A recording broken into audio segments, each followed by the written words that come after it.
नमस्कार। कार्यक्रम सीधा कुरा जनतासँग हेर्नको निमित्त न्यूज 24 टेलिभिजन हेरेर बसिरहनुभएका सम्पूर्ण दर्शक महानुभावहरूलाई स्वागत छ। म वीरेन्द्र जैरू। नेपाली कांग्रेसको जारी केन्द्रीय समिति बैठकमा गम्भीर अपराधमा मुछिएर पूर्वपक्षका लागि जेल गइसकेका नेतालाई निलम्बन गर्नुपर्छ भन्ने माग सभापति शेरबहादुर देउवाको विपक्षमा भएका नेताहरूले गरे। यस्तो माग सुनेपछि सभापति देउवा त धेरै तरङ्गित भएनन्, तर उनी पक्षका नेताहरूले आगो ओकले भ्रष्ट आरोपीलाई निलम्बन गर्नुपर्ने माग गर्नेहरूलाई देउवा पक्षका नेताहरूले काच्चै चबाउँझै गरी आक्रोश नै पोखे। एकजना युवा नेता छन् कांग्रेसमा, बल्ल तल्ल यसपटक केन्द्रीय समितिमा प्रवेश गर्न सफल भएका उदय शमशेर राणा। युवाको कुरा त सधैँ आधुनिक र प्रगतिवादी नै हुनुपर्छ भन्ने पनि ठानिन्छ, तर कांग्रेसको बैठकमा यी नेताले बालकृष्ण खाँडको बचाउमा भने कतिपय ठाउँमा हाम्रै पार्टीका साथीहरू समस्यामा पर्दाखेरि हाम्रै पार्टीका साथीहरूले खुचिङ भन्ने गरेका छन्। त्यो नगर्नु होला, हामी एउटा परिवार पनि हौं। पहिले बालकृष्णको मायाले छटपटिएका राणा र अन्य केही नेताको यो कुरा सुनिहालौं। कांग्रेसको एउटा नेता कुनै एउटा अभियोग लागेर समातिँदै गर्दा कांग्रेसका केन्द्रीय सदस्य कांग्रेसका नेताहरू गृहमन्त्रीका धन्यवाद दिन पुग्नुहुन्छ। एउटा साथी पूर्वपक्षमा थुनिएको छ, उनलाई के भने मौकैमा पनि मद्दत सकिन्थ्यो, त्यहाँ पुग्न रोक्न पनि सकिन्थ्यो होला, त्यो किन रोकियो? आज एउटा आफूलाई खाने बाघलाई अरूलाई पनि खान्छ, त्यसकारण यो कुरा पनि हामीहरूले चाहिँ विचार गर्न जरुरी छ। हाम्रै पार्टीका साथीहरू समस्या पर्दाखेरि हाम्रै पार्टीभित्रकै साथीहरू कतिपयले खुचिङ भन्ने काम पनि गरेका छ, त्यो नगर्नु होला। राणाजी भन्नुहुन्छ कि कांग्रेस परिवार पनि हो, परिवारको सदस्यले जेलको हावा खाइरहँदा हामीले खुचिङ भन्नु हुँदैन। अहिले बालकृष्ण खाँड दोषी साबित भइसकेका छैनन्, मानव भोलिका दिनमा उनलाई अदालतले सजाय तोक्यो रे, अब के परिवारको सदस्य भ्रष्ट भयो भन्दैमा उसलाई घरबाट निकाल्न मिल्छ? कांग्रेस एउटा परिवार हो भने त भ्रष्ट साबित भए पनि आफ्नो सदस्यलाई घरबाट निकाल्न मिल्दैन। सर्वोच्चले जेपी गुप्तालाई भ्रष्ट ठहर गर्यो। गुप्ताले कांग्रेसका लागि आफ्नो बेलामा कति धेरै काम गरेका थिए होलान्, उनलाई कांग्रेसले किन कुनै सम्मानजनक ठाउँ दिँदैन? परिवारमा एउटा भाइ फटाहा निस्कियो भने उसलाई घरबाटै निकाल्ने? यदि कांग्रेस एउटा परिवार हो र उसले आफ्नो परिवारका सदस्य भ्रष्टाचारको अभियोगमा मुछिँदा उसका लागि पार्टीले ज्यान दिएर भए पनि जोगाउनु पर्छ भन्ने मान्यता राख्छ भने कांग्रेसले भन्नुपर्छ एकपटकको कांग्रेसी सधैँको कांग्रेसी। कांग्रेस भएपछि उसले भ्रष्टाचार गरोस् कि दुराचार गरोस्, उसका लागि पार्टीले सधैँ काँध थाप्छ। सभापति देउवाका भक्त बालकृष्ण जेल जाँदा गगन थापा पक्षका नेताहरूले निलम्बनको माग गरे, तर देउवाका महान भक्तहरूले सदाचारको माग गर्ने गगन थापा पक्षका नेताहरूको विचारलाई धुलो पिठो पारिदिए। सभापति वा अध्यक्षको गुलामी कसरी गर्नुपर्छ भन्ने कुरा उदय शमशेर राणा, मिन विश्वकर्मा, अजय चौरासिया, पुष्पा भुसाल, जीत जङ बस्नेत, महेन्द्र यादवबाट दुनियाँले सिकुन्। दुनियाँले नसिके पनि कम्तीमा माओवादी र एमालेमा अध्यक्षसँग बाउडिएका नेताहरूले त अवश्य सिकुन्, किनभने अरू पार्टीका नेताहरू उदय शमशेरको लेभलमा पुगिसकेका छैनन्। उदय शमशेर त अब नेता मात्र रहेनन्, ब्रान्ड रहे ब्रान्ड। कांग्रेसका यी नेताहरूको यस्तो भक्तिको शैली हेर्न अष्टचिरञ्जीवी मध्येका एक हनुमान पनि आए हुने हो। हनुमानले रामको भक्तिमा पनि कुनै कसर बाँकी राखे होलान्, तर देउवा पक्षका नेताहरूले यसपटक देउवा भक्तिमा कुनै कसर बाँकी राखेनन्। हनुमानलाई समेत हावा खुवाउने गरी उदय शमशेर राणा र उनका साथीहरूले यसपटक क्या गजबको भक्ति प्रस्तुत गरे। यसलाई भक्ति मात्रै भनिदिँदा उहाँहरूको प्रशंसामा प्रयोग भइरहेका शब्दहरू हल्का हुन सक्लान्। उहाँहरूले यसपटक भक्ति होइन, आफ्ना सभापतिको सेवा नै गर्नुभयो। बीपीको पार्टीमा सभापति खुसी बनाउन उहाँहरूले नरिवल फुटाउने, अगरबत्ती बाल्ने र पुष्प वृष्टि बाहेक सबै गर्नुभयो। सबै गरिसकेपछि यी 2-4 काम पनि गर्ने र 4-5 जना बटुक बोलाएर स्वस्ति वाचन नै गराए पनि फरक पर्ने थिएन। आशा गरौँ परिवारवाला पार्टीले यो पनि चाँडै गर्नेछ, किनभने सत्तारूढ नेपाली कांग्रेसका लागि अहिलेको सबैभन्दा गम्भीर र ठूलो समस्या भनेको बालकृष्ण खाँड जेल पर्नु हो। बाँकी देश र जनता त जसोतसो बाँचेकै छन्। बालकृष्ण खाँडलाई मात्रै राज्यले फसाएको केही काङ्ग्रेसी नेताहरूले ठहर गरेका छन्। सरकारी कर्मचारीमाथि मुद्दा लाग्ने बित्तिकै उनीहरू निलम्बनमा पर्छन्। तर काङ्ग्रेसको सदस्य हुनु भनेको देवपुत्र हुनु जस्तै हो। देवपुत्रहरूको स्थान त भ्रष्टाचारी, दुराचारी, अपराधीहरूभन्दा माथि हुनै पर्यो। काङ्ग्रेसको बैठकमा देउबा पक्षका नेताहरूले कानुनको पाठ यसपटक खुबै पढाए। उनीहरूले भने कि अदालतको अन्तिम फैसलाले दोषी नमानेसम्म निलम्बनको कुरा गर्नु बेकार हो। अब कानुनको छोटो कुरा हामी पनि गरिहाल्छौँ। थुनछेक बहसपछि अदालतले यदि कसैलाई पूर्वपक्षका लागि जेल नै पठाउँछ भने अदालतको प्रारम्भिक ठहरमा त्यो व्यक्ति अपराधी नै हो। अर्थात् अर्को कुनै खास सबुत वा आधार नभेटिएसम्मका लागि बालकृष्ण खाँड अपराधी नै हुन्। अब अलिकति पूरक चर्चा कानुन मन्त्री धनराज गुरुङको पनि गरिहालौँ। गुरुङले काङ्ग्रेसको केन्द्रीय समिति बैठकमा अपराधी जोगाउने र सधैँ देशमा विद्रोही जन्माउने विधेयक प्रस्तुत गर्नुमा आफू दोषी नरहेको जिकिर गरेका छन्।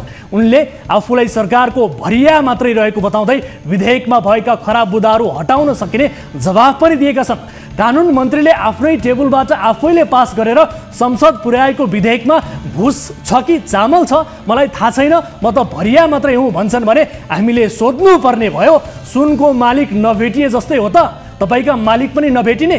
सरकारकै मन्त्री आफैले पठाएको विधेयकमा के छ भन्ने थाहा छैन भन्छन् भने यो देश कसले र कहाँबाट चलाएको होला त? अनुमान गर्नु त दर्शकबिन। राजाद्वारा बिउताइएको संसदमा धर्मनिरपेक्षता यसै गरी पास भएको थियो। अन्तरिम संविधान जारी गर्दा धर्मनिरपेक्षता पास भएको कुरा सांसदहरूले 7 दिनपछि मात्रै थाहा पाएका थिए।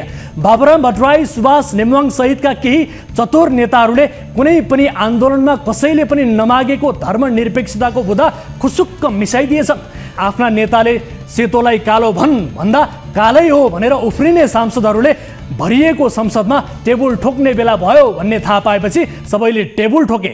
त्यस्तो गरेको 7 दिनपछि मात्रै धर्मनिरपेक्षता पास भएको धेरै सांसदहरूले थाहा पाए। अहिले धनराज गुरुङको शैली पनि ठ्याक्कै इतिहास सम्झाउने प्रकृतिको छ। आउनुहोस् सुरु गरौँ जनताको चासो, गुनासो र प्रश्न सहितको विशेष कार्यक्रम सिधा कुरा जनतासँग।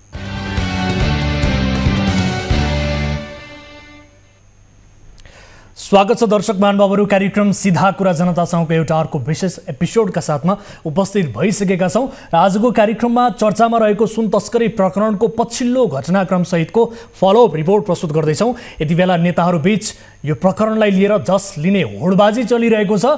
यो प्रकरणमा नयाँ तथ्य सार्वजनिक भइरहँदा गृहमन्त्री नारायण काजी श्रेष्ठ निशानामा पर्न थालेका छन्। यो समग्र विषय आजको कार्यक्रममा प्रस्तुत गर्दैछौँ। र यस्तै त्रिभुवन विश्वविद्यालयले परीक्षा सञ्चालनमा चरम लापरवाही गरेको पाइएको छ। पर्यटन विकासको परीक्षामा भारतीय पाठ्यक्रमको प्रश्न सोधिएको छ। यो विषय के हो त्यो आजको कार्यक्रममा देखाउँदैछौँ। यस्तै विश्व खाद्य कार्यक्रमको नक्कली कार्यालय खोलेर ठगी गरेको विषय पनि आजको कार्यक्रममा छ र रासोपा बझाङका संयोजकले पत्रकारमाथि हातपात गरेको विषय पनि समावेश गर्छौँ। यसको थप वास्तविकता बुझ्ने प्रयास पनि आजको कार्यक्रममा हुनेछ। यससँगै तपाईँ दर्शक महानुभावहरूसँगको प्रत्यक्ष कुराकानीमा जोडिनेछौँ। कुनै पनि समस्या पर्नु भएको छ, कुनै पनि गुनासाहरू छन् भने तपाईँले कार्यक्रम अवधिभर हामीलाई हाम्रो टोल फ्री नम्बर 1660122424 यसै गरी एनसेल नम्बर रहेको छ 9801572424 मा टेलिफोन सम्पर्क गर्न सक्नुहुनेछ। अथवा देश विदेश जहाँ जस्तो सुकै अवस्थामा हुनुहुन्छ भाइबर मार्फत पनि तपाईँ भिडियो सम्पर्कमा आएर आफ्ना जिज्ञासाहरू, आफ्ना गुनासाहरू, समस्याहरू सुनाउन सक्नुहुनेछ। आउनुहोस् कार्यक्रमको सुरुवात गरौँ ताली र गालीको भोटिङ पोलबाट। यसअघि हामीले सोधेको प्रश्न थियो, बालकृष्ण खाँड नेपाली काङ्ग्रेस परिवारको सदस्य भएका कारण उनलाई सके जोगाउने नसके थप गाह्रो पार्ने क्रियाकलाप गर्न नहुने विचार काङ्ग्रेसको केन्द्रीय समितिमा उत्पन्न भयो। काङ्ग्रेसी नेताहरूको यो विचार ठिक छ भन्नेले तालीमा र ठिक छैन भन्नेले गालीमा भोट गर्नुपर्ने थियो। जस अनुसार यो ठिक छैन भन्नेमा गालीमा बढी मत परेको छ। अब ताली र गालीका लागि आजको प्रश्न यस प्रकार छ, उपप्राध्यापक फ्रेम चलाउने प्रकरणमा धरौटीमा छुटेकाहरूलाई फेरि पक्राउ गरी उनीहरूको सम्पत्ति रोक्का गर्न सर्वोच्चले जिल्ला अदालतलाई आदेश दिएको छ। यस्तो आदेशपछि देशमा न्याय मरेको रहेनछ भन्न मिल्छ भन्नेले तालीमा र मिल्दैन भन्नेले गालीमा भोट गर्नुहोला। हाम्रो पात्रोको एप्लिकेसनमा गएर ताली र गालीका लागि भोट गर्न सक्नुहुनेछ र भोटिङ सुरु हुन्छ। अब आजको पहिलो विषय, करिब 100 किलो सुन बरामद भएको प्रकरणमा अहिलेसम्म 16 जना पक्राउ परिसकेका छन्। पक्राउ परेकाहरूमध्ये कोही व्यक्ति पनि यो सुनको असली मालिक होइनन्।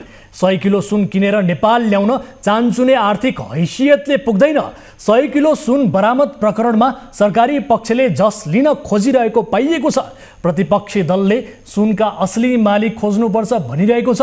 प्रमुख प्रतिपक्ष नेकपा एमालेका अध्यक्ष केपी शर्मा ओलीले त ठूलो सेटिङ नभई सरकारकै मान्छेको संरक्षण नभई यस्तो तस्करी हुनै नसक्ने दावी गरेका छन्। विशेष गरी एमाले गृहमन्त्री नारायण काजी श्रेष्ठमाथि खनिएको छ। अध्यक्ष ओलीले त गृहमन्त्रीलाई तमिज बिनाको मान्छे भनेर टिप्पणी गरेका छन्।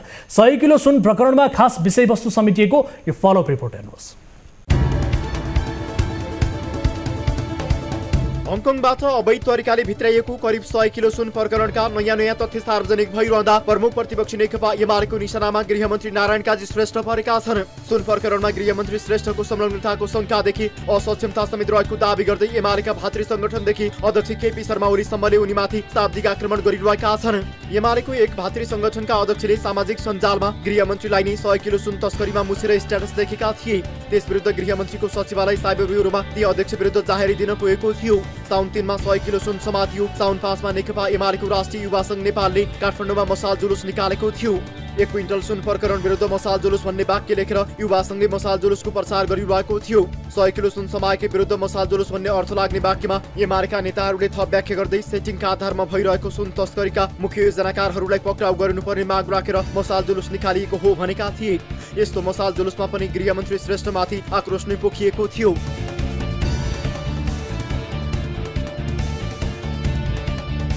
सुन समातिएको भोलिपल्ट चाहिँ भन्सार विभागले आफ्नो अनुसन्धान शाखाका निर्देशक मानबहादुर पौडेलको संयोजकत्वमा छानबिन समिति गठन गरेको थियो। पौडेलको संयोजकत्वमा गठित समितिलाई भन्सार जाँचबासमा संलग्नहरूमाथि अनुसन्धान गर्ने जिम्मेवारी दिइएको थियो। समितिले अहिले आफ्नो काम गरिरहेको छ। यो बाहेक सुन तस्करीको सुरुवातदेखि नेपाल आउँदासम्मका सबै आयामहरू केलाउने काम भइरहेको राजस्व अनुसन्धान विभागका महानिर्देशक नवराज ढुङ्गानाले दावी गरेका छन्। 100 किलो सुन बरामद भएको प्रकरणमा प्रहरीलाई बाहिर राखेर अनुसन्धान भइरहेको छ।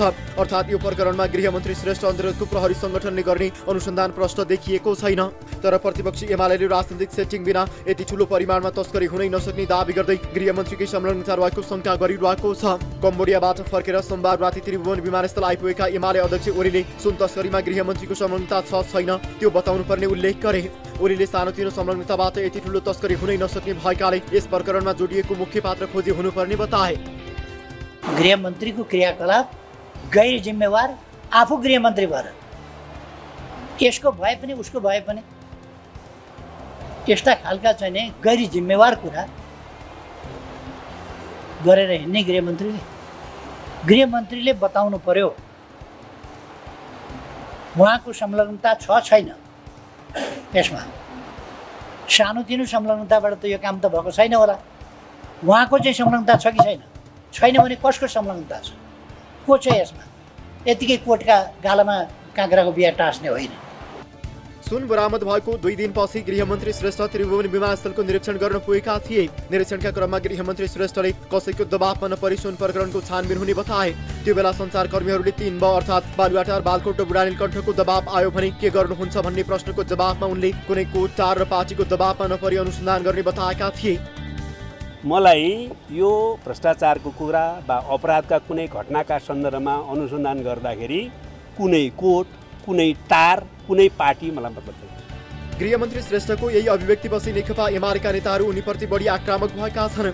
अहिले गृहमन्त्री र एमाले बीच आरोप प्रत्यारोपको श्रृङ्खला चलिरहेको छ। एमाले अध्यक्ष ओलीले गृहमन्त्रीलाई तमिज नभएका र गैर जिम्मेवार भनेका छन्। गृहमन्त्री श्रेष्ठले चाहिँ भ्रष्टाचार विरोधी कार्यहरू गर्न थालेपछि प्रतिपक्षी दल र सत्ता पक्षबाट समेत आक्रमण भइरहेको प्रतिक्रिया दिइरहेका छन्।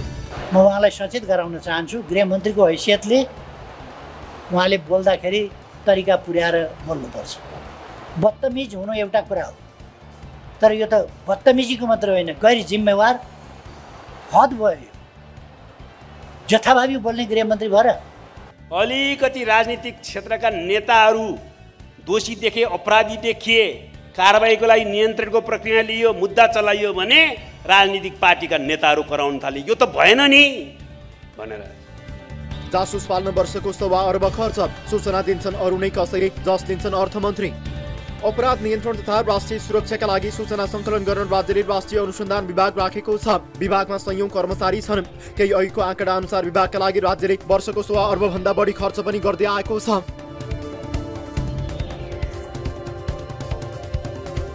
केपी ओली प्रधानमन्त्री हुँदा सर्वशक्तिमान हुने उनको महत्वाकांक्षाका कारण विभागलाई उनले गृहबाट खोसेर प्रधानमन्त्री कार्यालयमा तहतमा ल्याए। ओलीको त्यो महत्वाकांक्षी कार्यालय शेरबहादुर देउवा र अहिलेका पुष्पकमल दाहाल प्रचण्डले पनि निरन्तरता दिइरहेका छन्। जानकारहरूका अनुसार गोप्य सूचना सङ्कलन गर्नुपर्ने अनुसन्धान विभागका कर्मचारीहरूका रूपमा अधिकांश दलका झोला बोक्ने कार्यकर्तालाई भर्ती गरिएको छ।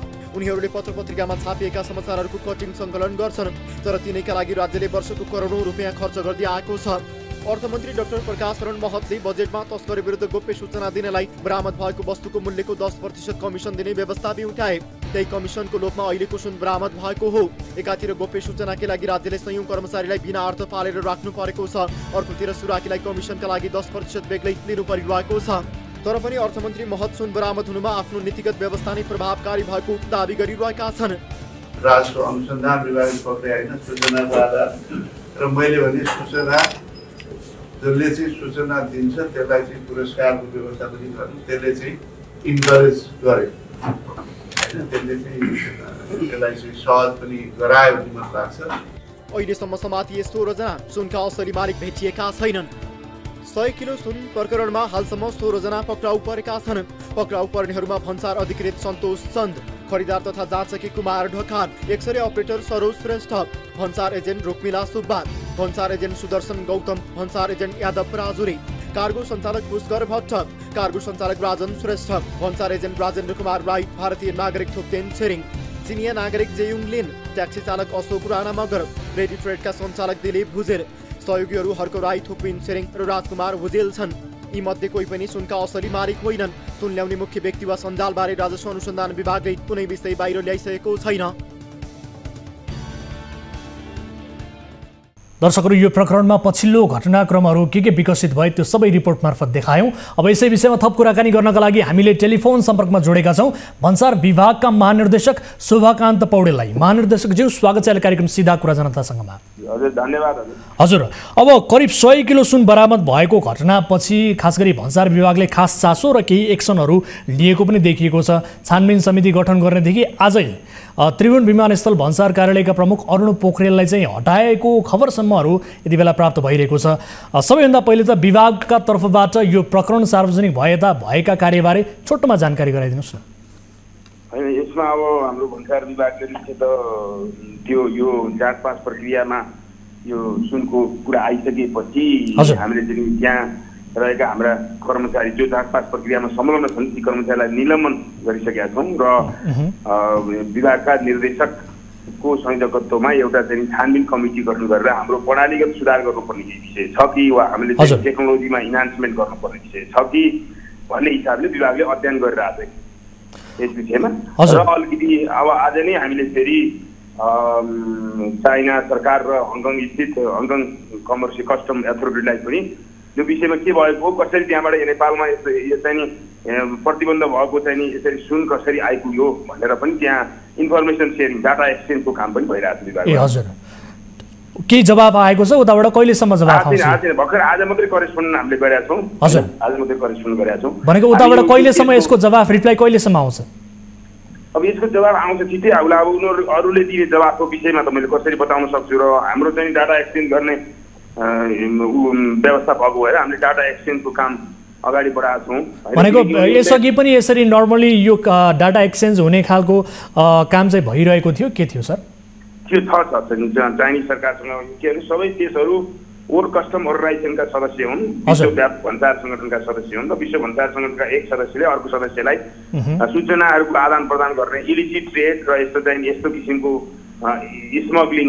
स्मग्लिङमा चाहिँ सहयोग गरिरहेको अवस्था छ। हामीले पनि अरूलाई दिन्छौँ र अरूले पनि हामीलाई सूचना दिने व्यवस्था छ, कानुनी व्यवस्था पनि छ र यस्तो संसारभरिको भन्सार प्रशासन बीच एक आपसमा पारस्परिक सहयोग र समन्वय र सूचनाको आदान प्रदान गर्ने यो प्र्याक्टिस रहेको छ। ठिक छ। अब तपाईँले केही बेर अघि पनि भन्नुभयो होइन, खास गरी विमानस्थल भन्सार कार्यालयका प्रमुख यो सुन पास हुनुभन्दा 2 साता अघि नै उहाँ बिदामा हुनुहुन्थ्यो, उहाँलाई समेत बदल्नु पर्ने कारण चाहिँ के हो, यसबारे अलिकति स्पष्ट पारिदिनुहोस्। होइन, उहाँलाई बदल्नु पर्ने कारणको विषयमा भन्सार विभाग हेर्दैन। उहाँ नेपाल सरकारको सहसचिव स्तरको कर्मचारी हो। सहसचिव स्तरको कर्मचारीलाई बदल्ने नबदल्ने भन्ने विषयमा अर्थ मन्त्रालयले निर्णय गर्ने विषय हो, यसमा मैले बोल्न मिल्दैन होइन। अब भन्सारको चाहिँ अरू कर्मचारी यदि कोही त्यसमा दोषी अपराधी कसैको संलग्नता छ भने भन्सार विभागले कडा रूपमा चाहिँ कारबाही गर्ने आफ्नो प्रोसेस छ। हामी कारबाही गर्छौँ। भन्सार ऐन, प्रचलित कानुन, नियामक सेवा ऐन, नियावली र जाँच पास प्रक्रियासँग पालना गर्नुपर्ने मापदण्ड पालना नगरेको भेटिएमा हामीले चाहिँ कारबाही गर्छौँ। र नेपाल सरकारको फर्स्ट क्लास अफिसरको विषयमा त मैले भन्सार विभागको तर्फबाट हामीले गर्दैनौँ, त्यो मन्त्रालयले नै गर्ने हो। मन्त्रालयले अब नियमित सरुवा भइरहेको छ। यो सुनसँग यसलाई जोड्न मिल्दैन, किन नियमित सरुवा भनेको नियमित विषय हो होइन। ठिक छ, अब यो कोइन्सिडेन्ट पनि हुन सक्ला। खैर ठिक छ, म भन्सार विभागकै प्रसङ्गमा आउँछु। विभागले आफ्ना अनुसन्धान शाखाका निर्देशक मानबहादुर पौडेलको संयोजकत्वमा छानबिन समिति गठन गरेको छ, केही बेर अघि पनि भन्नुभयो। अब यो समितिले के काम गर्छ, कहिलेसम्म चाहिँ प्रतिवेदन बुझाउँछ, यसका क्षेत्राधिकारहरू के छन्, यसबारे बताइदिनुहोस् न त। अब यसो छ, यो सुन तस्करहरूको सञ्जाललाई गहिराईसम्म पुगेर प्रहार गर्ने हिसाबले चाहिँ हाम्रो चाहिँ अनुसन्धान केन्द्रित छ होइन। अब किनभने हाम्रो केही त्रुटि कमजोरी छ भने हाम्रो विभागले सुधार पनि गर्छ त्यसमा होइन। र अब त्यो हिसाबले जाँदाखेरि अलिकति समय चाहिँ लिन्छ, यसमा निश्चय नै समय लिन्छ। हाम्रो प्रणालीगत सुधार के गर्नुपर्छ, हाम्रो संरचनागत सुधार के गर्नुपर्ने हुन्छ, प्रविधिगत सुधार हामीले के गर्नुपर्ने हुन्छ, र जाँच पास प्रक्रियामा कोही कमी कमजोरी त्रुटि छ भने त्यसलाई कसरी सुधार गर्नुपर्ने हुन्छ। किनभने संसारमा चाहिँ संसारको भन्सार प्रशासनलाई एडभान्स टेक्नोलोजी प्रयोग गरिरहेको अवस्था छ संसारको भन्सार प्रशासनले। तर हामी कहाँ त्यो एडभान्स टेक्नोलोजीलाई हामी कसरी त्यहाँ एडप्ट गर्न सक्छौँ र जसले गर्दाखेरि यस्तो इलिसिट ट्रेड र यस्तो स्मग्लिङको गतिविधि नहोस् भन्नेतर्फ हामी विभाग सचेत छौँ। यी सबै विषय, यी समग्र प्रसङ्गमालाई विचार गरेर त्यसले छानबिन गर्छ। हामीले चाहिँ त्यहाँको चाहिँ टेक्नोलोजीमा केही सुधार गर्नुपर्ने विषय र अब त्यहाँ चाहिँ खटिएका हाम्रा जनशक्तिको चाहिँ क्यापासिटी बढाउन सक्नुपर्ने विषय सबै पक्षमा हेर्छौँ हामीले। यसमा ह्युमन एसेटको क्यापासिटी बढाउने विषय पनि हुन्छ, टेक्नोलोजीको इन्हान्समेन्ट गर्ने विषय पनि हुन्छ, र हाम्रो प्रक्रियागत कमजोरी छ भने त्यसलाई सुधार गर्ने विषय पनि हुन्छ। कानुनी एवं नीतिगत रूपमा केही कुरा चाहिँ अझै सुधार गर्न पर्ने छ भने त्यो किसिमको सुझाव पनि त्यो कार्यदलले दिन्छ र भविष्यमा यस्ता घटनाहरू दोहोरिन नदिन विभाग सचेत छ।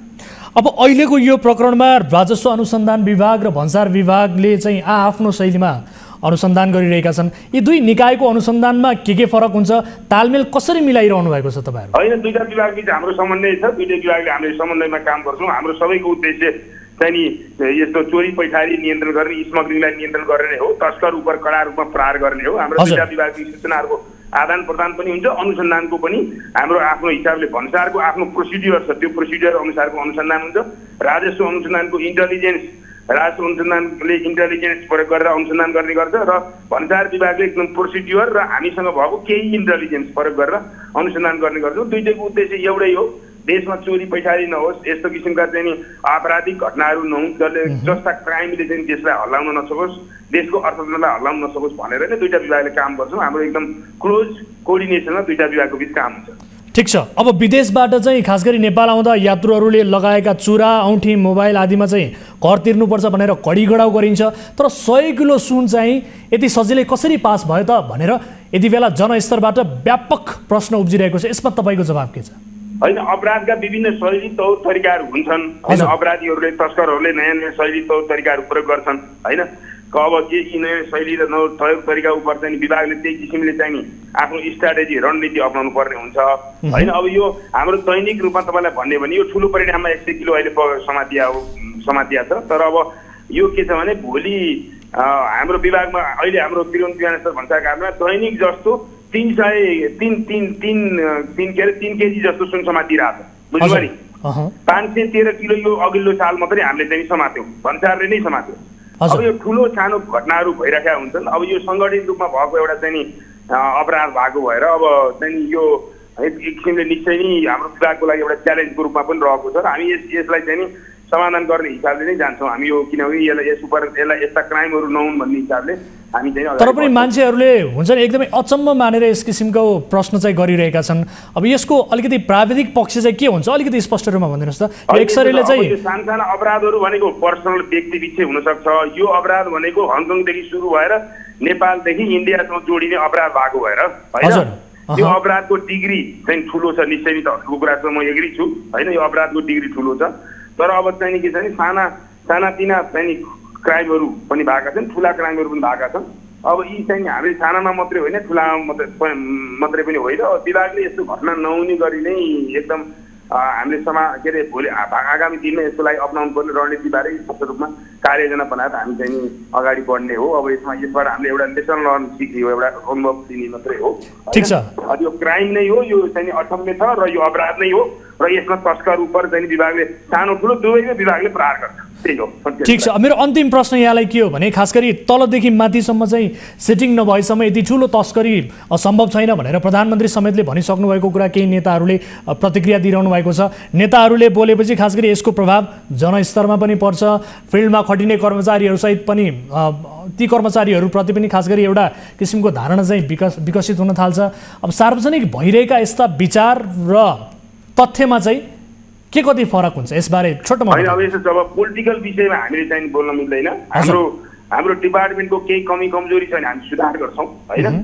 संलग्न कोही उप पनि जुनसुकै लेभलको भए पनि विभाग मार्फत, किनकि अन्तर्राष्ट्रिय विमानस्थलमा भएको 170 जना कर्मचारीले काम गर्छन् त्यहाँ होइन। अब त्यो जोसुकैलाई पनि कारवाही हुन्छ। अरू कुनै निकाय पनि हाम्रो मन्त्रालय हाम्रो विभाग अन्तर्गत अन्यत्र निकायको पनि संलग्नता छ भने हामी त्यसलाई छोड्दैनौँ। र अब राजनीतिक विषयमा कसले के भन्यो कसले के गर्यो भन्ने विषयमा हामीले बोल्न चाहिँ हाम्रो कर्मचारीको कोड अफ कन्डक्ट हुन्छ, त्यसभित्र रहेर हामीले यहाँहरूलाई सूचना दिनुपर्ने हुन्छ।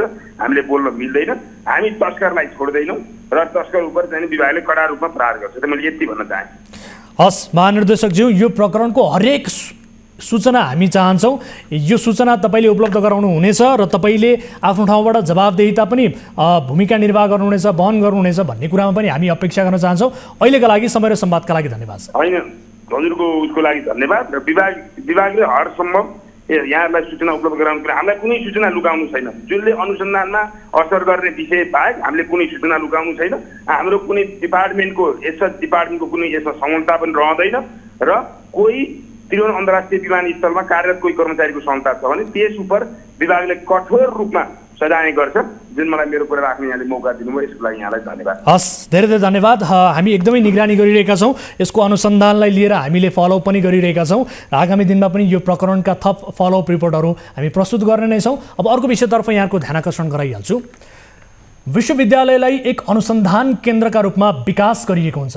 ख्यातिप्राप्त विश्वविद्यालयहरू नयाँ नयाँ खोजका लागि सधैँ क्रियाशील रहन्छन्। तर नेपालका विश्वविद्यालय नेताको चाकरी गर्ने, कार्यकर्ता भर्ती गर्ने केन्द्र जस्तो मात्रै बनेको छ। कुनै पनि विश्वविद्यालयमा उपकुलपति एउटा पार्टीको, रजिस्ट्रार अर्को पार्टीको, डिन अर्को पार्टीको गरेर भागभण्डा हुन्छ। यति गरेर पनि विश्वविद्यालय ठिक ढङ्गले चलेको भए प्रश्न उठ्ने थिएन। एउटा देशको पुरा भविष्य त्यो देशको शिक्षामा जोडिएको हुन्छ। त्यही शिक्षा क्षेत्र सिद्ध्याउन दलहरूले विद्यार्थीलाई, प्राध्यापकलाई, कर्मचारीलाई दलको झोले बनाइदिन्छन्। त्यसपछि सबै मिलेर विश्वविद्यालयमा राजनीति गर्छन्। शिक्षाको गुणस्तर त यस्तै उस्तै हो। यसपटक त्रिवीले स्नातक तहको परीक्षामा पर्यटन विषयको प्रश्न सोध्नुपर्नेमा भारतीय इतिहासको प्रश्न सोधियो। यो रिपोर्ट हेर्नुहोस्। त्रिभुवन विश्वविद्यालयले मानविकी तथा सामाजिक शास्त्र संकाय अन्तर्गत BA तेस्रो वर्षको ऐच्छिक विषय इन्ट्रोडक्सन टु टुरिज्म डेभलपमेन्टको परीक्षामा अर्कै विषयको प्रश्नपत्र बाँडेपछि त्रिवी भित्रको भद्रगोल सतहमा आएको छ। यो प्रश्नपत्र हेर्नुहोस्। असार 8 गते त्रिवी परीक्षा नियन्त्रण कार्यालयले देशभर इन्ट्रोडक्सन टु टुरिज्म डेभलपमेन्ट विषयको परीक्षा सञ्चालन गरेको थियो। प्रश्नपत्र पर्यटनको विकास सम्बन्धमा हुनु पर्थ्यो वा पाठ्यक्रम अनुसार प्रश्न सोधिनु पर्थ्यो। तर परीक्षा नियन्त्रण कार्यालयले आधुनिक भारतको इतिहासमा प्रश्न सोध्यो। प्रश्नपत्रमा विषय इन्ट्रोडक्सन टु टुरिज्म डेभलपमेन्ट नै भनिएको छ।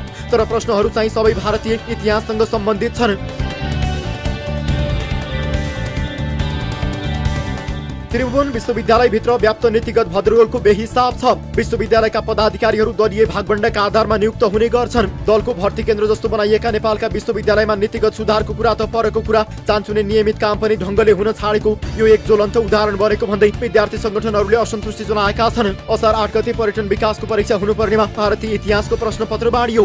यस्तो कुरा थाहा भएपछि तुरुन्तै सबै प्रश्नपत्रहरू फिर्ता लिएर पुनः पर्यटन विकासकै प्रश्नपत्र परीक्षार्थीहरूलाई दिएको जानकारी परीक्षा नियन्त्रण कार्यालयले दिएको छ। खासमा भुलवश बाँडिएको भनिएको भारतीय इतिहासको परीक्षा जेठ 28 गते नै सम्पन्न भइसकेको पनि पनिकाले दाबी गरेको छ। प्रश्नपत्र हेर्दा चाहिँ पहिले नै सम्पन्न भइसकेको विषयको प्रश्नपत्र भुलवश बाँडिएको जस्तो लाग्दैन, किनभने प्रश्नपत्रको शीर्ष स्थानमा इन्ट्रोडक्सन टु टुरिज्म डेभलपमेन्ट भन्ने नै उल्लेख छ। यदि त्यो भुलवश हुन्थ्यो भने विषयमा हिस्ट्री अफ मोडर्न इन्डिया हुनुपर्ने थियो। प्रश्नपत्र सामाजिक सञ्जालमा भाइरल भएपछि अखिल क्रान्तिकारीले मङ्गलबार त्रिभुवन विश्वविद्यालय अगाडि विरोध प्रदर्शन गरेको छ। विद्यार्थी संगठनले प्रश्नपत्र निर्माणमा लापरवाही गर्नेलाई कारबाही गर्न माग गरेका छन्। यसबीच परीक्षा नियन्त्रण कार्यालयले मङ्गलबार नै एक विज्ञप्ति जारी गर्दै परीक्षा सञ्चालन गर्दा लापरवाही भएको स्वीकार गर्दै आगामी दिनमा सुधार गरेर त्रुटि नदोहोर्याउने प्रतिबद्धता जाहेर गरेको छ।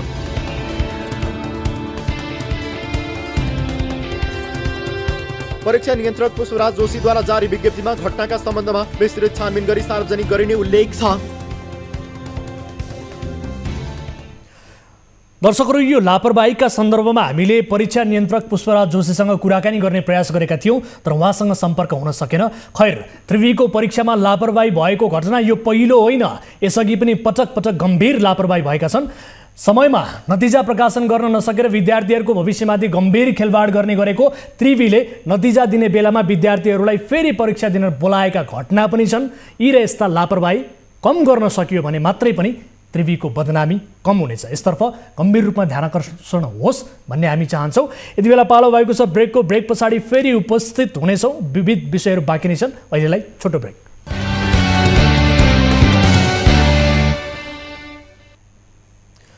ब्रेकपछि स्वागत छ दर्शकहरू। कार्यक्रम सीधा कुरा जनतासँगमा अब अर्को विषय।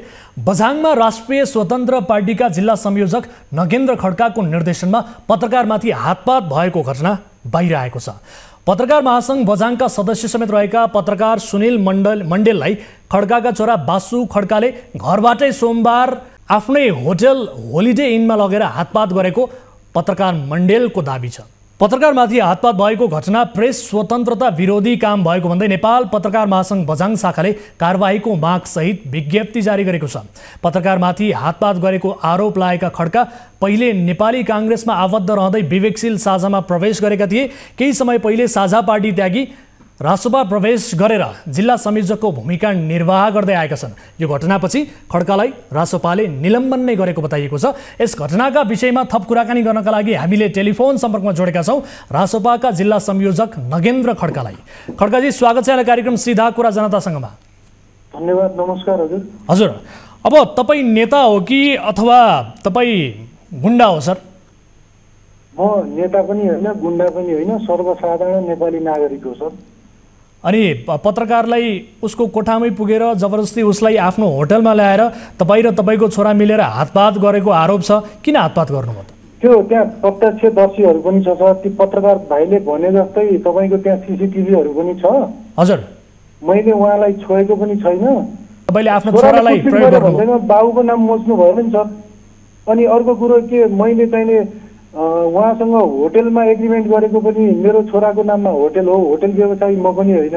म एउटा राष्ट्रिय प्रजातन्त्र पार्टीमा के अरे राष्ट्रिय स्वतन्त्र पार्टीमा आबद्ध भएको हुनाले त्यो पार्टीलाई बदनाम गर्न खोजिएको हो। हजुरले नै भन्नुहुन्छ कि तपाईँको छोराले छुट्यो, त्यो पत्रकारजीले भन्छ छोराले कुट्यो। मलाई दिशा किन बदनाम गराइयो सर?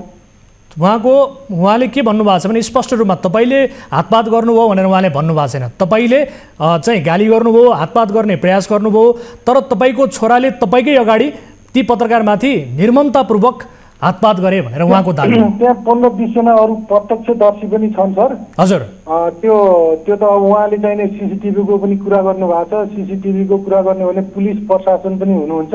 हजुर, उहाँहरूले आएर त्यो हेर्दा पनि हुन्छ। यदि मैले गल्ती गरेको छु भने कुनै पनि सजायको भागीदारी हुन तयार छु। तपाईँको छोराले चाहिँ हातपात गर्नुभएको हो उहाँलाई? हजुर सर, तपाईँको छोराले चाहिँ गर्नुभएको हो? मेरो छोराले पनि गरेको छैन सर। उनीहरूको धक्कम धक्का भएको थियो। मैले मेरो छोरालाई उता धपाएर पत्रकार साथीलाई यता ल्याएर झगडा नगर्नुहोस्, समझदारीमा कुरो गरौँ के भएको हो भनेर उहाँसँग कुरो गरेको हो सर। र उहाँले के भनेको हो भने यो खास भएको यो होटेलको एग्रिमेन्ट सम्बन्धमा हो सर। हजुर, उहाँले चाहिने वार्षिक 24,000मा होटेलको एडभर्टाइज गरिदिन्छु, प्रत्येक महिनामा एउटा एउटा स्टोरी बनाएर तपाईँको होटेलको विज्ञापन गरिदिन्छु भनेर एग्रिमेन्ट गर्नुभएको हो जेठको महिना सर। हजुर, अनि असारको महिना पनि अर्को विज्ञापन आएन, श्रावणमा मैले 4-5 गतितिर उहाँलाई फोन गरेर विज्ञापनमा भनेअनुसारको तपाईँले एग्रिमेन्ट गरे अनुसारको न्युज दिनु भएन भाइ साहब, यो यसलाई कन्टिन्यू गर्ने हो भने न्युज दिनुहोस्, नभयो भने सम्झौता भङ्ग गरौँ, तपाईँको पैसा कति छ लैजानु होला भनेर मात्रै भनेको। उहाँले पैसा दिए पनि भने होइन, मलाई पैसा दिएन भनेर झगडा पनि भयो होइन, उहाँ म कहाँ आउँदै आउनु भयो होइन सर। कुनै पनि तपाईँ सिसिटिभी हेर्नु होला हजुरले, त्यहाँको पब्लिकलाई पनि सोध्नु। तपाईसँग त्यो सबै त्यति बेलाको सबै सिसिटिभी फुटेज सुरक्षित छ? हुन तयार छु। तपाईसँग सिसिटिभी फुटेज सुरक्षित छ त्यो घटनाको बेलाको? एकदमै छ नि सर, त्यो होटेल माथि होटेलको तल पसलको त जे छ त्यस्तो जस्ताको त्यस्तै। अनि किन सार्वजनिक गर्नु भयो त? सामाजिक सञ्जालमा यत्रो आलोचना भइरहेको छ, त्यो हामीलाई पठाउन सक्नुहुन्छ तपाईले? यस्तो भयो, म राष्ट्रिय स्वतन्त्र पार्टीमा आबद्ध नभएको भए यस्तो न्युज आउँदैन थियो होला। यहाँ पार्टीलाई बदनाम गर्ने थुप्रै मिडियाहरू छ, कसले कसले गर्यो होइन। म एउटा व्यक्ति भएको भए त यो यस्तो शान्तिनु झै झगडा भन बोलावल त गाउँघरमा जता पनि भइराख्ने हो सर। तपाईलाई त तपाईको पार्टीले निलम्बन नै गरिसक्यो त, हेर्नु भएको छैन, थाहा पाउनु भएको छैन? गर्वको कुरो छ, मलाई त्यसमा दुःख लागेको छैन, खुसी लागेको छ। किनभने राष्ट्रिय स्वतन्त्र पार्टीमा स्वच्छ र निष्पक्ष के अरे राजनीति गर्ने भनेर आएको पार्टी हो। यसमा कसैले गलत गरेको छ भने गलतलाई इमिडिएटली कारवाही गर्नुपर्छ। म त्यसको सजाय, यदि मैले गलत गरेको छु भने कुनै पनि सजाय भोग्न तयार छु। अहिले मलाई निलम्बन गरेको छ, म गलती छु भने पार्टीले कारवाही गर्छ, सहर्ष स्वीकार्छु। र यस्ता मान्छेलाई पार्टीले नेतृत्वमा पनि लिनुहुन्न सर। म साधारण भोटर भएर भोट दिउँला पार्टीको लागि, तर म आफू पनि नेतृत्वमा नजाउँला यदि मैले गल्ती गरेको छु भने। ठिक छ, तपाईँ अहिले नेसनल टेलिभिजनमा बोलिरहनु भएको छ, तपाईँले बोलेका कुराहरू त्यहाँ त्यो घटना भइरहेका प्रत्यक्ष जो हुनुहुन्थ्यो प्रत्यक्षदर्शीहरू उहाँहरूले पनि सुनिरहनु भएको होला। तपाईँले सही बोल्नु भएको छ कि तपाईँले झुटो बोल्नु भएको छ कि त्यो दुधको दुध पानीको पानी छुट्टिन्छ सर? तिम्रो अझ पनि केही भन्नु छ भने भन भाइ भनेर उहाँले चाहिँ मैले आदेशमा आएर तपाईँको यो न्युज हालेको हुँदै मैले यो न्युज डिलिट गर्छु भनेर मसँग हात मिलाएर गएका हुन्छ। अनि त्यस पछाडि हातपात चाहिँ किन गर्नुभयो त? तपाईँको छोराले किन हातपात गर्यो? त्यो जरुरी थियो त? त्यो होइन, त्यो पहिला उहाँले भनेको पहिला होला। मलाई यति बताइनुहोस्, तपाईँको छोराले एकपटक पनि हातपात गरेको छैन? मेरो अगाडि गरेन सर, मेरो अगाडि धक्कम धक्का भएको थियो। तपाईँको छोरालाई सोध्नु भयो कि भएन? गरे कि गरेन भनेर सोध्नु भयो कि भएन? तपाईँको अगाडि पछाडि छोडिदिनुहोस् न। त्यो त सिसिटिभी हेर्दा हुन्छ। अनि त्यो 15-20 जना छ त्यहाँ मान्छेहरू पब्लिकहरू। हजुर, 15-20 जना छन्। अझै पनि हजुरले भनेर त्यहाँ पुलिसले प्रशासनले सोधपुछ गर्दा इन्क्वायरी गर्दा पनि हुन्छ। मैले उहाँलाई पत्रकारजीलाई एउटा पनि हात लगाएको छु भने कुनै पनि सजाय लिन तयार छु सर। तपाईँले भनेकै छैन नि, तपाईँले हातपात गर्नु भने न्युजमा आएकै छैन। तपाईँको छोराले गर्नुभयो, तपाईँको निर्देशनमा तपाईँकै आँखा अगाडि भन्ने हो। खैर ठिक छ, बढी बोलेछु भने माफी दिनु होला। जस्तो हजुर तपाईँ त्यत्रो विज्ञ हुनुहुन्छ, विश्वले तपाईँलाई हेरिरहेको छ। तपाईँको फादरले त्यही काम गर्नु भएको थिएन नि सर। जस्तो मैले मेरो काम गरिरहेको छु, मेरो छोराले मेरो जस्तै काम गर्छ भन्ने छैन नि सर। गल्ती गरेको सजाय बाबुले भोग्नुपर्ने पनि होइन। ठिक छ, तर तपाईँकै अगाडि तपाईँले त रोक्न सक्नुहुन्थ्यो नि त, किनभने तपाईँ त एउटा जिम्मेवार व्यक्ति हो। सिसिटिभीमा हेराउनु होला नि सरले, सिसिटिभीमा ठिक छ, त्यही सिसिटिभी फुटेज सर धक्का दिएर उता पठाएको छु। त्यो पत्रकार भाइलाई मैले समातेर आफूतिर तानेर उतापट्टि लगेको छु। झगडा नगर भनेको झगडा मेरो छोराले पिटेकै छैन। ठिक छ, त्यो सिसिटिभी फुटेज हामीलाई उपलब्ध गराउनु होला। धेरै दर्शकले हेरिरहनु भएको छ, त्यसमा सबै कुरा देखिन्छ। त्यो सिसिटिभी फुटेजको घटनाक्रम हामी हेर्छौँ र त्यो फुटेजमा देखिएको कुरा र तपाईँले बोलेको कुरा कति सत्य साबित हुन्छ अथवा गलत साबित हुन्छ त्यो हामी देखाउनेछौँ। तपाईँलाई हामीले यस घटनाको बारेमा के हो त जान्न बुझ्नका लागि सोधेका हौँ। तपाईँले पनि आफ्नो कुरा राख्ने मौका पाउनुभयो। हजुरले म यहाँ दूर दराजको मान्छेलाई पनि त्यो बोल्ने मौका दिनुभयो, म धेरै आभारी छु। म त एकदमै अप्ठ्यारोमा थिएँ सर। म त के गरौँ कस्तो गरौँ भइरहेको छु। नन राइटमा आएर म कुरा गर्न सक्ने अवस्था छ। कमसेकम मलाई चाहिँ गाली गर्नेले त बुझ्दैन नि। अब मैले पिटेको होइन, पत्रकारले पनि पिटेको होइन भन्छ। छोराको न्यु लिएर बाबुको चरित्र हत्या गर्नु राम्रो पनि होइन र कुनै पनि बाबुआमाले आफ्नो छोरा खराब होस् भन्न चाहँदैन। मेरो छोराले उसलाई उसको घरबाट ल्याएको होला, त्यो उसले दैव जानोस् अथवा उसले जानोस् होइन। मेरो पसलभित्र आइसकेपछि कुटपिट। ठिक छ, तपाईँले आफ्नो छोराले पनि आफ्नो अगाडि हातपात गरेको होइन भन्नुभएको छ। त्यो सिसिटिभी फुटेजमा देखिन्छ। हामी त्यसैको प्रतीक्षामा छौँ। पीडितले प्रहरीमा जाहेरी पनि दिएका छन्, त्यहाँ पनि त्यो अनुसन्धानको विषय बन्ला होइन। यहाँ भनेको छ लाइभमा आउँदाखेरि चोटपटक लागेको पनि हेर्नुपर्ने। हजुरको अहिलेसम्म त्यस्तो पनि केही देखिया होइन। खालि हामीलाई मात्रै बदनाम गरेको हो कि के हो सर? यो निष्पक्ष छानबिन हुन जरुरी छ। मेरो हस् नगेन्द्र सर, यस विषयलाई हामी फलोअप गर्छौँ। तपाईँले सिसिटिभी फुटेज हामीलाई पठाइदिनु होला। समय र संवादका लागि धन्यवाद। धन्यवाद, थ्याङ्क यू सर। हस्, नमस्कार हजुर। दर्शक महानुभावहरू, यस घटनाको बारेमा हामीले बुझ्यौँ। अब अर्को विषयतर्फ म यति बेला ध्यान आकर्षण गराइहाल्छु। अनाथ आश्रमको आवरणमा मानिसहरूलाई मगन्ते बनाउने एउटा संस्थाको असुली धन्दा हामीले केही अघि पर्दाफास गरेका थियौँ। कमाउ धन्दाका लागि ठगी गर्ने, मान्छे झुक्क्याउने योजनाबद्ध कृत्य क्रियाकलापका अनेकन घटना सार्वजनिक भइरहेका छन्। अहिले एउटा गिरोहले विश्व खाद्य कार्यक्रमको कार्यालय नै खोलेर लाखौँ ठगेको छ। ठगी गर्नकै लागि कार्यालय खोल्ने, 2 तले भवन भाडामा लिने, पत्रिकामा बोलपत्र आह्वान गर्नेसम्मका क्रियाकलाप गर्ने समूहको शैली भारतीय सिनेमामा स्पेसल 26 को कथा जस्तै देखिन्छ। ठगीको नौलो शैलीबारे तयार पारिएको रिपोर्ट हेर्नुहोस्। काठमाडौँको बुढानीलकण्ठमा नक्कली अन्तर्राष्ट्रिय संस्था नै खोलेर ठगी धन्दा गरेको घटना सार्वजनिक भएको छ। काठमाडौँ गोकर्णेश्वर 8 बस्ने 47 वर्षीय घनश्याम कटुवालको गिरोहले कृषि तथा पशुपन्छी मन्त्रालय अन्तर्गत विश्व खाद्य कार्यक्रम WFP को नक्कली कार्यालय खोलेर लाखौं ठगी गरेका हुन्। यो ठगी धन्दामा घनश्यामसँगै मकवानपुर बागमती गाउँपालिकाका 40 वर्षीय लीला बहादुर बोलन, भीम बोलन, मिलन तामाङ र पेम्बा तामाङ लगायत संलग्न रहेको पाइएको छ। गिरोहका मुख्य नायक घनश्यामले आफूलाई कृषि तथा पशुपन्छी मन्त्रालयको उपसचिव हुँ भन्थे। यो कार्यालयमा घनश्याम उपसचिव जयराम केसी बनेका थिए। त्यस्तै यसमा संलग्न अन्य व्यक्तिहरूले पनि आफ्नो वास्तविक पहिचान लुकाएर काम गरिरहेका थिए। उनीहरू शाखा अधिकृत, जनसम्पर्क अधिकृत र प्राविधिक इन्जिनियर हुँ भन्दै कार्यरत थिए। उनीहरू सबै सरकारी कर्मचारीकै पोशाकमा कार्यालयमा काम गरिरहेका हुन्थे। उनीहरूले बुढानीलकण्ठ नगरपालिका 5 स्थित विष्णुबहादुर गुरुङको 2 तले भवन प्रति महिना 1,80,000 रुपियाँ दिने सहमतिमा भाडामा लिएर WFP को नक्कली कार्यालय खोलेका थिए। जेठ 1 गतेदेखि उनीहरूले कार्यालय सञ्चालनमा ल्याएका थिए।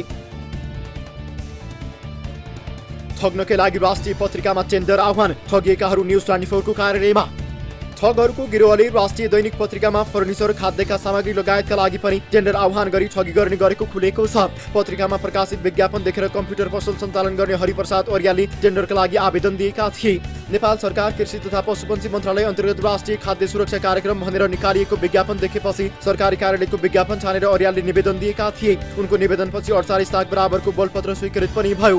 गत जेठ 2 गते बोलपत्र स्वीकृत भयो भन्दै कार्यालयले निकालेको यो सूचना हेर्नुहोस्। तर कृषि मन्त्रालयमै कार्यरत चिनजानका कर्मचारीले मन्त्रालयबाट बोलपत्र आह्वानै नभएको जानकारी गराएपछि मात्रै अर्यालले आफू ठगीको जालोमा परेको चाल पाए। चाल पाउनु अघि नै घनश्यामले अर्यालबाट डेस्कटप, कम्प्युटर, ल्यापटप गरी 8,36,900 रुपियाँ बराबरको सामान लिइसकेका थिए। तर भुक्तानी भने दिएका थिएनन्।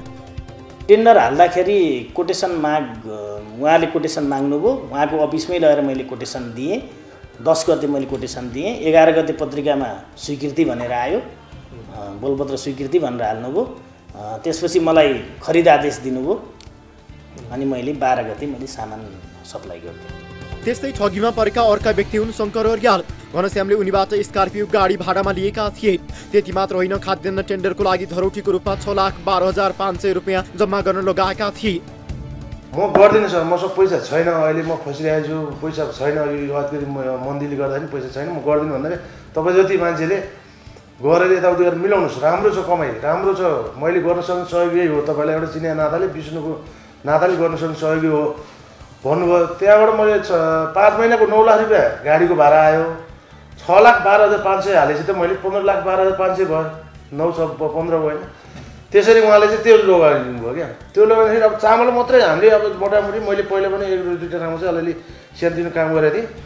यो चामल मात्रै हेर्दाखेरि तपाईँको मनसुली चामल रेटै दिएको छ। मनसुली चामल 135 रुपियाँ केजी छ उहाँले दिएको रेट। यस्तै घनश्यामले नवराज पाण्डेको स्टेसनरी पसलबाट समेत 85,000 को सामान खरिद गरे, तर त्यसको समेत भुक्तानी दिएनन्। त्यस्तै फर्निचर पसली दिपेन्द्र धरेलबाट कार्यालय स्थापनाका लागि कार्पेट, पर्दा, कुर्सी, टेबल, दराज लगायतका सामानहरू 15,60,304 रुपियाँ बराबरको सामान लगेका थिए। यी सामग्री लगिएका ठाउँमा घनश्यामले कहीँ पनि पैसा तिरेका छैनन्। सरकारी कार्यालयको खरिदारले आइसकेपछि काम नगर्ने, पसल बन्द गरेर बस्छ अनि यस्तो कुरा साथीभाइले मभन्दा माथिका अब मान्छेहरूले जस्तो सरकारी कार्यालयमै सप्लाई गर्नुहुन्थ्यो। उहाँले सोधेपछि त्यसो भन्नुभएपछि ल ठिकै रहेछ, त्यसो त होला। अनि मैले सोधेको यस्तो यस्तो नै हुन्छ र भनेको 50-60 लाखसम्मको यो एनजिओ आइएनजिओले आफ्नो स्वीकृतिले कोटेसनको भरमा स्वीकृति गरेर सामान किन्न सक्छ भनेर मलाई भन्नुभयो। यो त सर्ट पाइपमा आउँछ, हजुरको भोगेटाले कार्ड भिरेको छ, अब हामीले कसरी विश्वास नगर्ने? अनि अफिसमा तपाईँहरू पुग्नु भएको थियो, त्यहाँ अफिसको बाहिरी इन्भाइरोमेन्ट के थियो? सरकारी कार्यालयमा त राष्ट्रिय झन्डाहरू होइन राखेको, राष्ट्रिय झन्डा पनि मैले नै बेचेको उसलाई। घनश्याम 3 वर्ष जेल परेका ठग फेरि परे प्रहरीको फन्दामा। नक्कली कार्यालय खोलेर ठगी भइरहेको खबर पाएपछि प्रहरी विरुद्ध महाराजगञ्जबाट खचिएको डीएसपी अङ्कुर जेसी नेतृत्वको टोलीले घनश्याम र लीलाबहादुर बुलोनलाई पक्राउ गरेको छ। गिरोहमा संलग्न अन्य फरार छन्। प्रहरीका अनुसार घनश्याम यसअघि पनि ठगी एवं बैंकिङ कसुरमा 3 वर्ष जेल परिसकेका व्यक्ति हुन्। यिनले पहिले पनि आफूलाई पूर्व सिडिओ, पूर्व आइजिपी, पूर्व सचिव, पूर्व उपसचिव भनेर ठगी गरेको खुलेको छ। काहीँ गएर म सिडिओ हो, भुपु सिडिओ हो भनेर छ होइन, काहीँ म पुलिसको आइजिपी, भुपु आइजिपी हो भन्ने त्यसरी हिँड्ने दुनियाँ ठाउँमा काहीँ पनि यसले जहाँ पनि जानुहोस्। अब अलिकति यसको हाइफाई हेर्दाखेरि अब मैले पनि बुझेको छु, मैले नि हामी नि अब अलिकति हिँडेर अब यत्रो समय बिताए मान्छे, तपाईँको जो पनि तपाईँ जानुभयो भने झुकिनुहुन्छ क्या। घनश्याममाथि ठगी सम्बन्धी कसुरमा थप अनुसन्धान गर्न प्रहरीले काठमाडौँ जिल्ला अदालतबाट 5 दिन हिरासतमा राख्न अनुमति समेत दिइसकेको छ। दर्शक महानुभावहरू, यो देशमा जसले जसरी ठगी खाए पनि हुने भएको छ। पटक पटक हामीले यस्ता किसिमका ठगी धन्दाहरू सार्वजनिक गरिरहेका छौँ र यसअघि हामीले अपाङ्गता भएका व्यक्तिहरूका नाममा कसरी ठगी भएको थियो त्यो पनि देखाएका थियौँ। अनाथ बालबालिकाहरूलाई चाहिँ भनौँ न एक हिसाबले संरक्षण दिने भनेर संस्था नै खोलेर कसरी ठगी गरिएको थियो र युवाहरूलाई मगन्ते बनाएर उनीहरूले उठाएको रकम कसरी अपचलन गरिएको थियो भन्ने पनि देखाएका थियौँ। र यसपटक फेरि एउटा नयाँ अर्को घटना सार्वजनिक भयो, जसले सरकारी कार्यालय मन्त्रालय अन्तर्गतकै विश्व खाद्य कार्यक्रम भनेर एउटा अन्तर्राष्ट्रिय संस्था नक्कली रूपमा खडा गरेर यसरी ठगी गरेको पाइएको छ र विभिन्न क्षेत्रका पीडितहरूलाई लाखौँ रुपैयाँको ठगीको जालोमा यो गिरोहले पारेको देखिएको छ। यस विषयलाई हामी फेरि पनि फलोअप गर्छौँ दर्शक महानुभावहरू, र एउटा अर्को विषय पनि आजको कार्यक्रममा हामी समावेश गर्नेछौँ। र यो गिरोहको कुरा गर्ने हो भने 3 वर्ष अघि मात्रै यस गिरोहका नाइके घनश्याम कटुवाल ठगी र बैंकिङ कसुर मुद्दामा 3 वर्ष जेल परेर 2 महिना अघि मात्रै छुटेका व्यक्ति हुन् र 2 महिनामै उनले अर्को अपराध गर्ने, अर्को ठगी गर्ने मनोबल समेत बढाएर निस्किए। यस किसिमको अवस्था छ। यो विषयलाई फलोअप गर्नेछौँ। अब अर्को विषयतर्फ यहाँहरूको ध्यान आकर्षण गराइहाल्छु।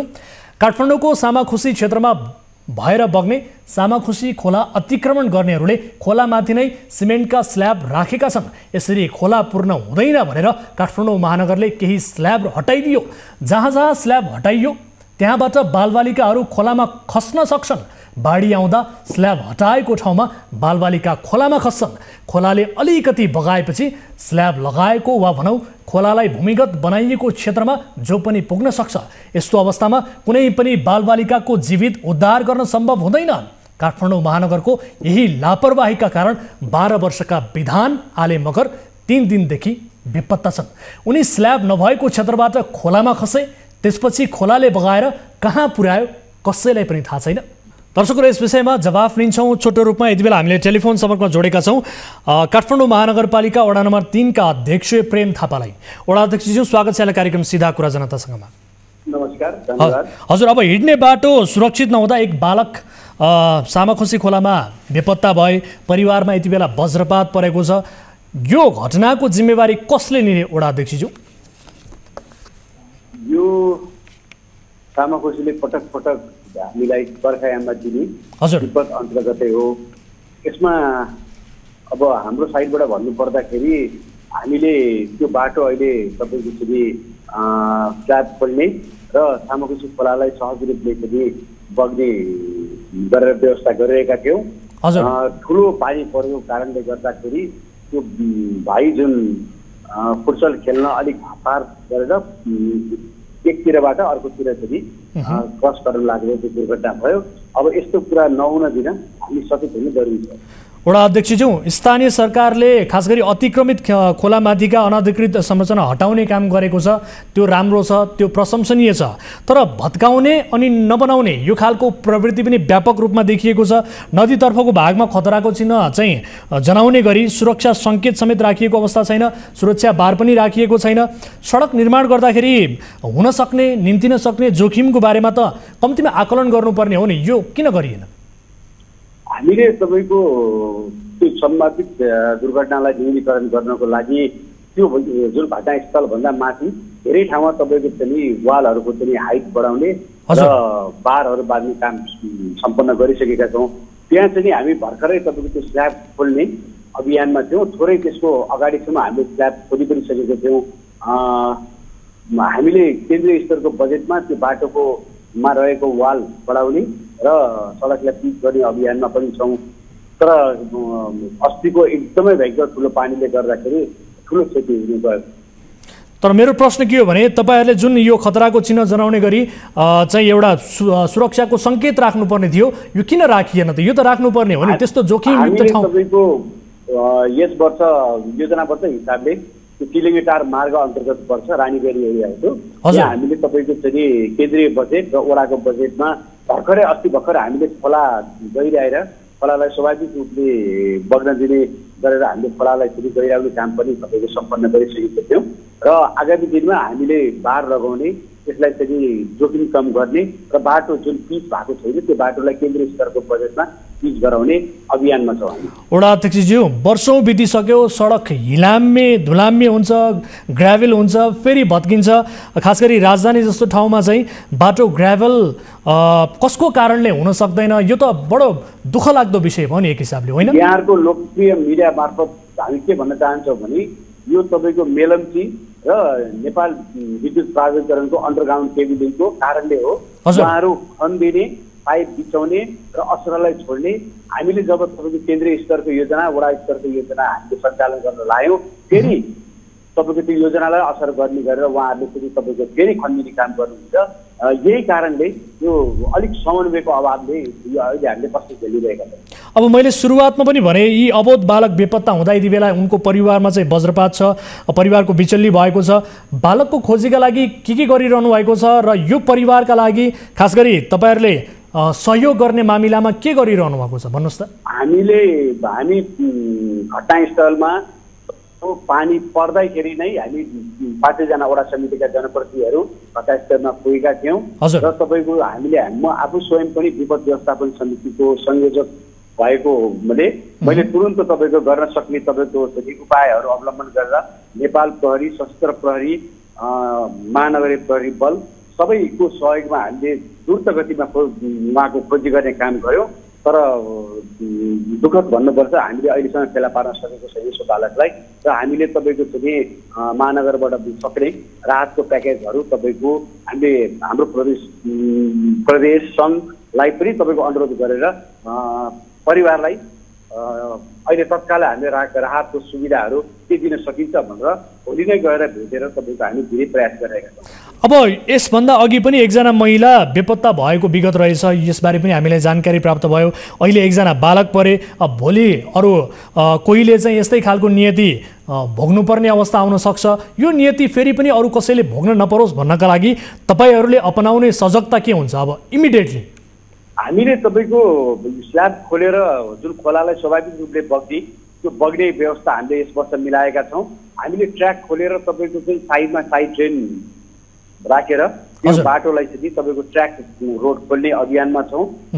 भर्खरै मात्र प्रमुखजीले आदेश दिइसक्नु भएको छ ती स्थानमा चाहिँ यथेष्ट बजेट विनियोजन गर्नु भनेर। र अर्को चाहिँ हामीले जुन जुन ठाउँमा तपाईँको चाहिँ वालको हाइट कम भएर जोखिम बढी भएको छ त्यहाँ जोखिम कम गर्नको लागि चाहिँ सामाकोशी खोलाको त्यो रिटेनिङ वालहरू बढाएर त्यसमा बार लगाएर त्यसलाई सुरक्षित बनाउने अभियानमा लागेका छौँ हामी। हस्, समय र संवादका लागि धन्यवाद सर यहाँलाई। हस्, धन्यवाद। दर्शक महानुभावहरू, विधान आले मगर 3 दिनदेखि सामाखोशी खोलामा बेपत्ता भएका छन्। उनको अवस्था अझै पनि अज्ञात नै छ। यो अत्यन्त दुःखद घटना, परिवारमा वज्रपात परेको छ। कसको लापरवाहीले यो घटना भएको हो यसको छानबिन हुन अत्यन्त जरुरी छ, किनभने यस्तो किसिमको नियति भोलि अरूले पनि भोग्न नपरोस्। र विधान आले मगरले जुन नियति भोग्नु पर्यो, उनको परिवारले जुन नियति भोग्नु पर्यो, यसको क्षतिपूर्ति कसले दिने हो, यो जिम्मेवार को हुने हो, यसका बारेमा निर्क्युल गरियोस्। सोही कारण पनि हामीले यो विषयलाई समावेश गर्यौँ। यिनै विषयहरू समावेश गर्दा गर्दै आजलाई कार्यक्रमको निर्धारित समय सकिएको छ। टोल फ्री नम्बर 1660 012 24 24, एनसेल नम्बर 98 015 7 24 24मा 24 घण्टा तपाईँले हामीलाई सम्पर्क गरेर आफ्नो गाउँठाउँमा भएका व्यथिति, विसङ्गति, विकृति बारे खबरदारी गर्न सक्नुहुनेछ। त्यस्ता विषयबारे हामीले जानकारी पाएपछि ती विषयको उत्खनन गर्नेछौँ र कार्यक्रम मार्फत ती विषयको उजागर गर्नेछौँ भन्दै कार्यक्रम सीधा कुरा जनतासँगबाट म वीरेन्द्र जैरू बिदा हुन्छु। नमस्कार।